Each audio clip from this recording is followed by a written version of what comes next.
on the covering of the table, on the front of the table, it says free yoga books. And all these students, they come over by the hundreds. And they give them out the books. And then when they come over, they say, is it really free? And yeah, it's free. It's yours to keep it. Would you like to know a little more about yoga? Well, they got a free book now they want to know about. And then they end up not just having a free book, but they buy about 3 or 4 of them also. They go out spending $10, $15, $20 in different books, like, you know, we have a Bhagavatam book, or it could be teachings of Lord Chaitanya, or it could be teachings of Queen Kunti, or any of these. And one of the reasons, you see, I've made all of these CDs, and I hope some of you might get them, or get USB, which is my entire collection. The reason is that some of us take long drives, and what do you do with your ears at that time? You just look at the road, and then maybe you turn on some music, and what does it do for your soul? What will benefit the soul is to hear about Krishna. So that's what I have the whole Krishna book, you can listen to it. Or I have the whole Bhagavatam, you can listen to it. I have the Chaitanya Charitamrita. And I made it interesting because I dramatized it rather than just spoke it. Speaking it is good too, but the devotees like to see it in their mind. So you have to dramatize it. You have the music and the sound effects. You know, when you hear the elephant trumpeting, it's a real elephant. We use sound effects. You know, like that. And people, they say, wow, especially the children's Krishna book, the kids really, they like it better than television because their creative faculties of imagination get working. Nowadays, everything is right in front of your face. So, getting back to the main point here, is that why this is most perfect. First of all, it's very easy to chant Hare Krishna. It's simple. We're going to do it in a few minutes. And you can get absorbed. And if you have a good leader, a person who believes it, who has faith in it, who doesn't have any doubt in it, who loves Krishna, wow, he can really get you going. And he's so inspired. And I hope everyone tomorrow, when you chant your rounds, you'll really put your whole heart into it. Just from this talk. That's all I'm trying to generate and engender. I want everybody to have a deep enthusiasm. Krishna is so great. He's so kind. He's so sweet. So loving. So caring. He's allowing you to eat today. So many people are not eating today. He's giving you 4 walls and a ceiling and a floor. So many people are out on the street. He's giving you hot water, clean water, running water. So many people have to go to the river, and sometimes the river is just full of all kinds of horrible elements. And when there's some illness, you can go to the doctor and you can get some medication, food and clothing and shelter, and he's giving you health. Look, we're all sitting here virtually able to get here at least. Some people are lying in a bed, they can't get here. They have to just hear. We have strength to lift things. Like when I was coming and I was putting my luggage up on the luggage rack in the plane, this thing felt like a ton of bricks. So I was like, how am I going to get this up? Anyway, I got it up on the seat, and then I went, I used to be a weightlifter. So I started going,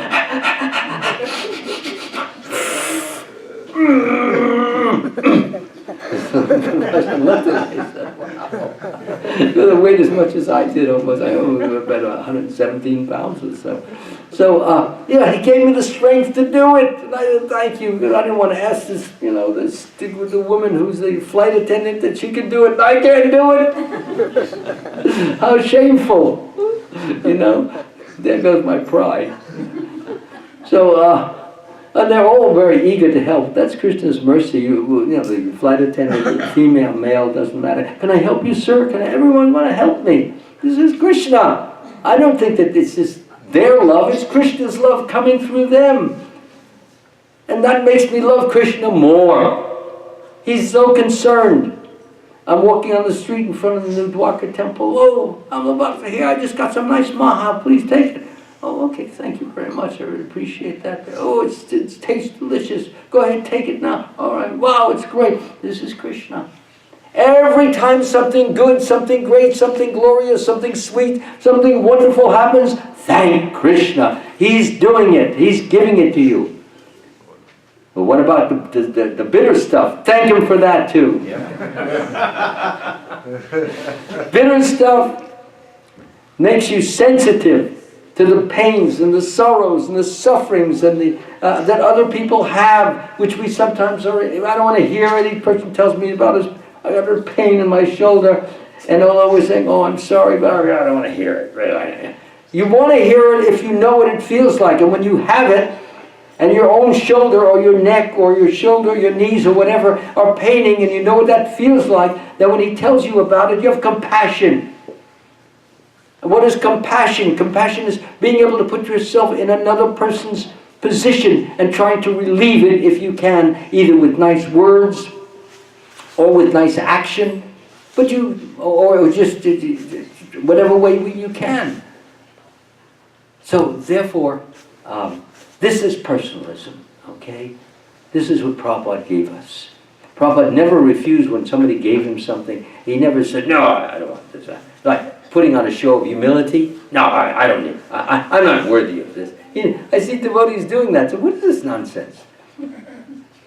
Whatever was offered to Prabhupada, he gave him a watch, he took the watch, he took the ring. And some of the fools don't understand him. Look, he's a materialist. He took the watch, No, he took it because that was Krishna's love coming to the devotee, and he accepted it, and he didn't keep it very long either. He gave it to some disciple. He was always giving. The nature of pure love is that it gives. The nature of impure love is that it keeps for itself. Pure love gives and can't give enough. And the more you give, the more you want to, and you're feeling joy in your heart that so many people are happy, and that Krishna is enabling us to be the instrument of his love. We should never think we're generating it, we're own the love. That's Krishna's love coming to us. And our only business is to be open to it. And if we are open to it, then Krishna will express himself through us. And as long as we don't become attached to the nice things we do, and we give credit to Krishna always, we will grow and grow in the consciousness of Krishna.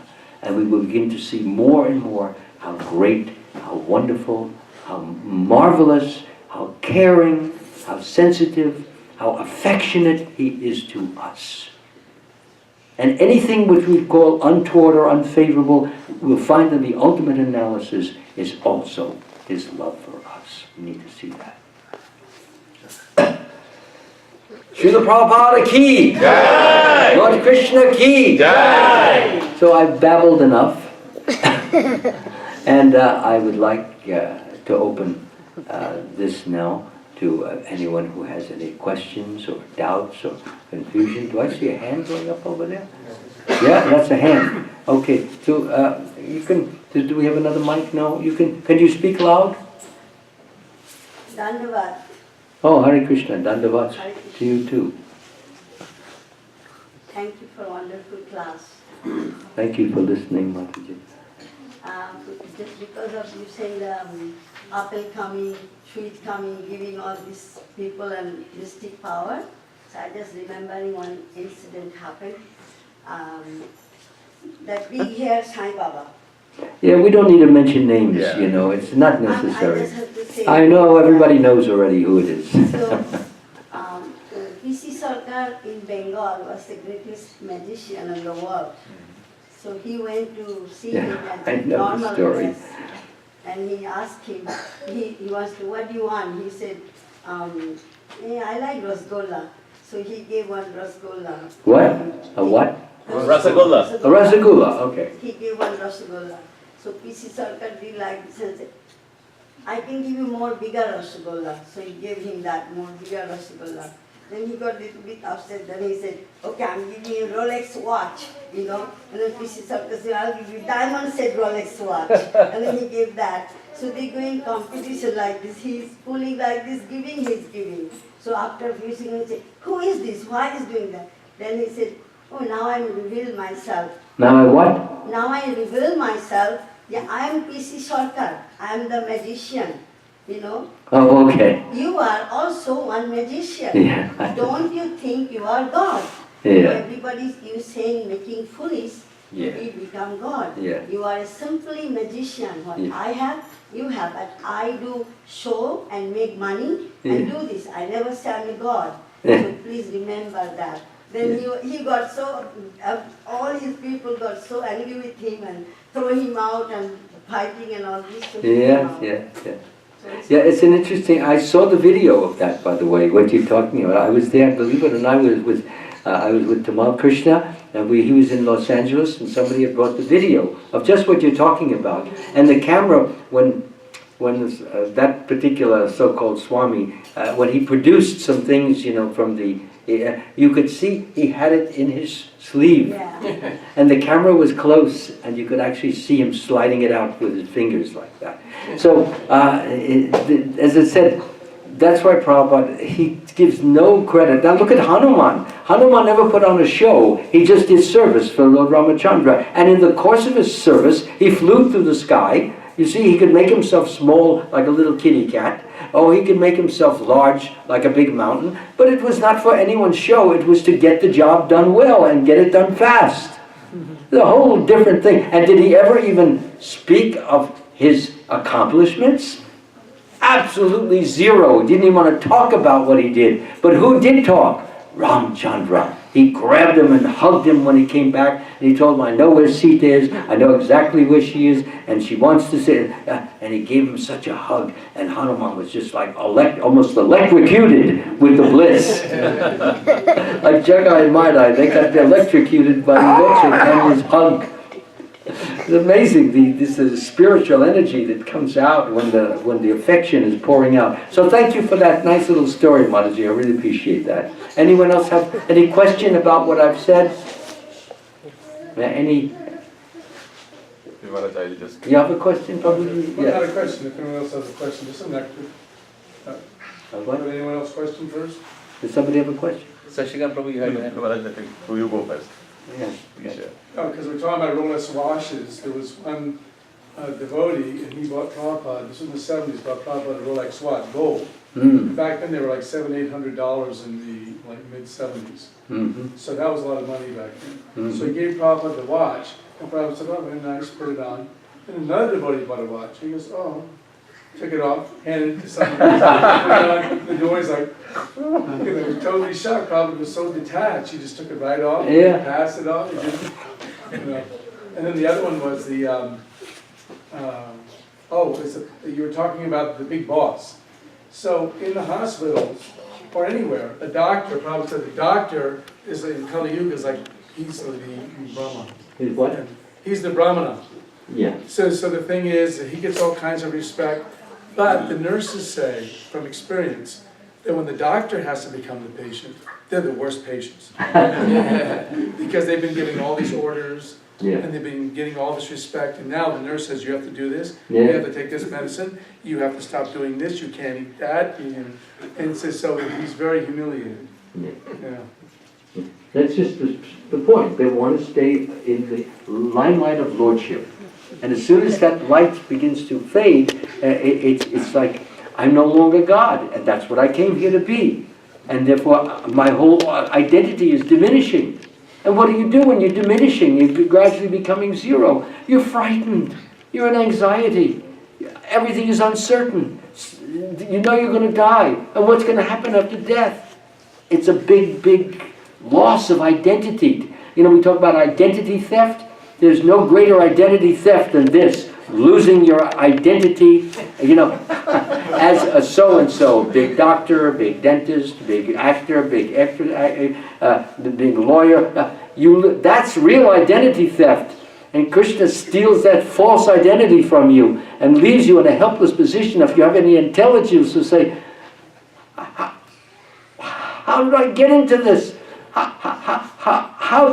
Why am I feeling so depressed? But what do? They take the antidepressant, or they take the drink, they take the morphine, take this and that, and I say, oh, I feel great now, I really feel great. And then finally just go to sleep and die, and get up and just do it all over again. What a horrible state of affairs. Anyone else have a... Thanks for a nice contribution. I appreciate that. Just Yes, one, Prabhuji, we were please. talking about Maharaj that Nitya Siddha, when we wanted to enjoy, we came down. Yeah. And those Nitya-siddha, they are still there, they never cared about anything. Yeah. So there's always a set of Nitya-siddha who are there, or people who have fallen down, they can also go back at that level, ever. Oh, can people who fall from the spiritual world come back to the spiritual? Can they go back and be part of that Nitya-siddha group? Oh, they would. They not can they? They must, because Krishna says that he says that those who achieve, I'm trying to get those who go back home or back to Godhead, they never return to this material world. Now, the only way they cannot return is they must develop a degree of love which will never allow them to separate from Krishna. Like I talked about, if you have two bricks and it has just a little bit of cement between the two bricks, you put them together, it's a very thin amount. You can pull them apart. If you make the cement thicker, you pull, and maybe you'll get them apart.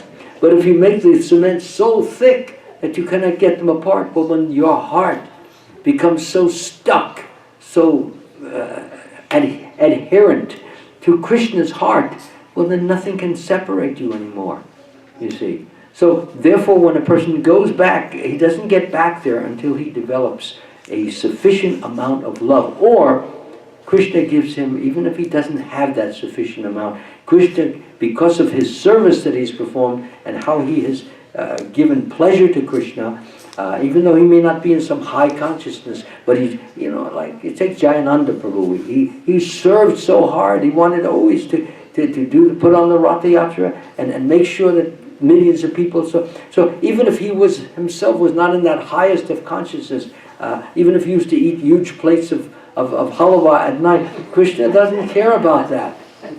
He doesn't care. This person served, so it's called, let's just say, maybe you can help me, Pusha. There's sadhana siddhi, there's nitya siddha, kripa siddhi, yeah. Kripa siddhi is when Krishna gives you his very special, like a downpour of mercy, so that he takes your consciousness, which is not on that high level, and he puts it into that high level where you can never want to separate anymore. Already you have the joy of serving, but now he attaches you so strongly to himself and all of his associates, you never want to leave it. Because Krishna says again and again, there's several verses there, that once you ascend to the spiritual world, then you don't come back again. I'm trying to remember some of those verses when it's funny, when I'm in my room I can remember so many of these. But the important point is that that one does not return to the material world again. There's no returning anymore. You've earned, or you achieved, or you've got the mercy in such a way. I mean, it's all mercy, but they're different kind of types of mercy. So therefore, you don't come back, there's no coming back. Thank you. Okay, is there any other Just one more question, Maharaj. One more question, please, yes. I can take as many as you need to. Go ahead. No, I think whatever you said in your lecture, like about people, how they are trying to satisfy their ego and trying to go up and up and up. We see every day, like when you go to work, it's the same thing. But there's nothing much you can do about it. Like we feel like such a sorry, like when they fall down, and it happens too. Like somebody got promoted and then they got demoted, and like it's happening every day. Yeah. Somebody got appointed, somebody got fired. Yeah. So what are you going to do? Like, we see this drama every day. Yeah. So what do you want to do about it? Why do anything about it? It's all one big dream. When you're dreaming at night and you see somebody getting promoted in your dream, or you're getting demoted, what do? Chant Hare Krishna. You may not even, you may say, oh, and then you wake up from the dream. And then you realize it was only a dream. This whole world is going on under the illusory energy. Krishna is making us think we're the doer, we're doing nothing. His illusory energy is moving us to, you have a karmic reaction.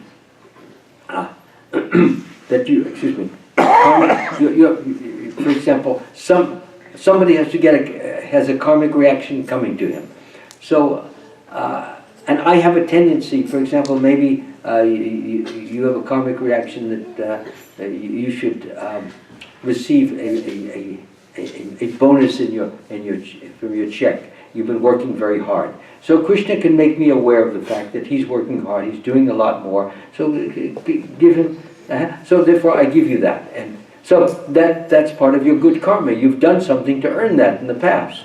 Or maybe you've cheated, or you were stingy, or you gave no charity or something. So the boss, he's looking at your work and he's thinking you're not working hard enough. So he's thinking, no, I don't think, I'm going to give you one more chance, but right now I'm going to cut your paycheck down because you didn't do this and you didn't do that and you spent so much time wasting in the swing room and talking. So this is all going on. This is like one dream world. And if you play the game properly, then playing the game properly means doing what you're supposed to do, but not taking it very seriously. It's all a dream. Dream meaning that it's going to end. Just like your dream ends, this bigger dream, a longer dream, it's going to end. And then what's going to happen? You get demoted. Does it really harm you? Does it really hurt you? Of course not. It doesn't hurt you. It hurts your ego. Oh, now I'm lower, I'm smaller, I'm insignificant. I have to tell my wife that I've got less pay. My family finds out, now I'm not the big hero. That's all ego. Get rid of kill the ego, and it doesn't matter to you. And when it doesn't matter to you, and you come and you tell your brother or your sister, by the way, I just got cut down and paid for $100. What a great day. He says, great day? I say, yeah, it's a great day. I'm not as great as I thought I was. It's a great day. So that's Krishna consciousness. It doesn't bother you. Nothing because it's a dream. You're just getting your karma. Karma is coming. Karma is going. So forth. It has nothing to do. Now you can also perpetuate this karma, or you can put an end to it. I'll give you an example. You're walking on the street, and somebody comes near you, and he's in a very bad mood, and he comes up to you and he says, "You're an idiot." Just out of the blue. Of course, you have some karmic reaction from the past. You called somebody else an idiot, so this person is coming, Krishna is giving you your karmic reaction. You're an idiot. You look like an idiot. Now, if you're a very high-tempered, passionate person, the way you respond, you will say, "Who are you calling an idiot?" "I'm calling you an idiot." "Me? You know who you're talking to?" "Yeah, I know who I'm talking to. An idiot." "Oh, you're an idiot." No. You got it wrong. You're an idiot. Pushes. "No, you're an idiot." Before you know it, they're on the ground. One guy loses all of his front teeth. The other guy loses an eye. And that's not the end of it. Because the guy who lost the eye says, "I'm going to get your eye one of these days." And that's the next life. Just like it was this life. Or, "I'm going to bust your teeth," or so forth. Or, in a different scenario, you're Krishna conscious, and you're walking down the street, and you're singing, "Hare Krishna, Krishna Krishna, Hare Hare, Hare Rama, Rama Rama, Hare Hare." Hey, you look like an idiot. "Really? I feel like an idiot. Don't I look like an idiot? Don't I look like..." "Excuse me? Look at me. I'm just singing up at the top of my lungs. I must be an idiot. I must be crazy. Start singing. Hare Krishna, Krishna Krishna, Hare Hare." Okay, so you got the point. No perpetuation of the karma. And the guy, he becomes a devotee. The thug who called you an idiot, he said, there's something to this. I've never met anybody like that. Tell me, how come you didn't get affected? How come you didn't get what is the secret of your jolliness? And then you take out a little book, you know, the perfect questions, perfect answers, or perfection of yoga. It's all right in this book. And here's my phone number. You start reading it. Every question you have, you call me up, and then we'll go to the temple. We'll do a Sunday feast together, and we become friends. That's how you change. That's how you change your future. By how you change yourself. You can't. A lot of people will say, "Well, how can I change it?" Don't worry about changing them. Change you. And then Krishna will put you in a position where you can change somebody who sees that you are amazing and that he is not, and he would like to have that. You become enviable. Isn't Prabhupada was enviable? That's why he was able to attract so many people. They wanted to be like him. And although nobody could get to that level, they were all trying, and we've improved ourselves. Devotees were doing things they could never in a million years do on their own. A million. They were approaching people in the street, big businessmen, people who were making over $1 million a year. They didn't care. They had like what people would call bed sheets on, these things. And they said, "Excuse me, sir, let me tell you something." "No, guy, I don't have time. But this is going to make you millions of dollars. You have time for that, don't you?" "Millions of dollars? You are going to help me make millions of dollars?" "Yes, I've got a magic word." In fact, I got 3. Magic word. Come here. We're going to tell you. Hare Krishna. Say it over and over and over, and watch your destiny improve. Guaranteed. And the guy starts laughing, the devotees could do amazing things that they before could never do. They had confidence. Remember, the hippies just off the street now, they were just so confident, and they were setting up companies, corporations. I remember the incense company. They set it up, and they were running it just like a major company. They were doing amazing things. And this distribution of books was going on like anything. So, but my point is this: let's all make ourselves, with the grace of Krishna, the grace of the pure devotees, with loving, submissive attention, always wanting to give pleasure to Krishna, give pleasure to the pure devotees. And by doing that, we get rid of that cloud. You remember I said the cloud around the soul? Get rid of the cloud, and then all that exists is the soul, the pure soul. And when the pure soul manifests, you get that little example I just gave now, the right response. No more bad karma, no more even good karma, only pure karma. Okay? Any other? Yes, Prabhuji? There was one devotee, he told me, he said, I used to spit and throw stones at you guys. I became a devotee. Yeah, there you go. Well, I saw a person right in the temple challenge. He wasn't even a devotee at that time. He just had come. He was an impersonalist, and he's still hanging around. Tamal Krishna was just given a class, and then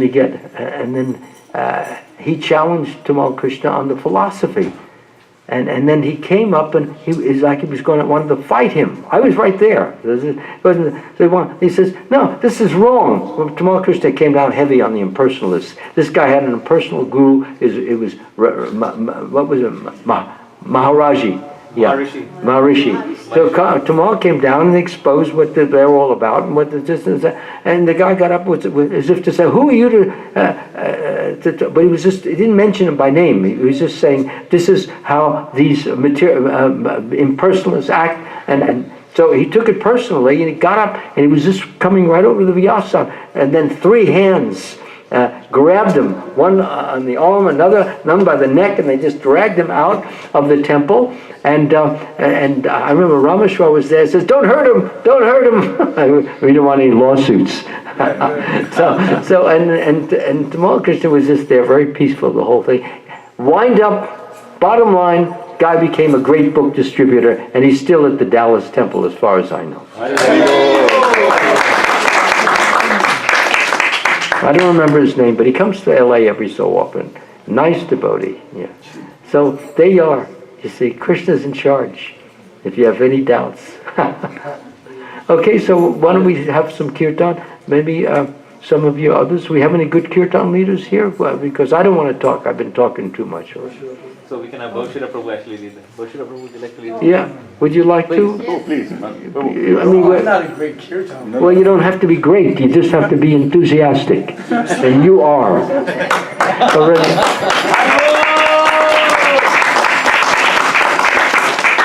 Okay, so let's all get up and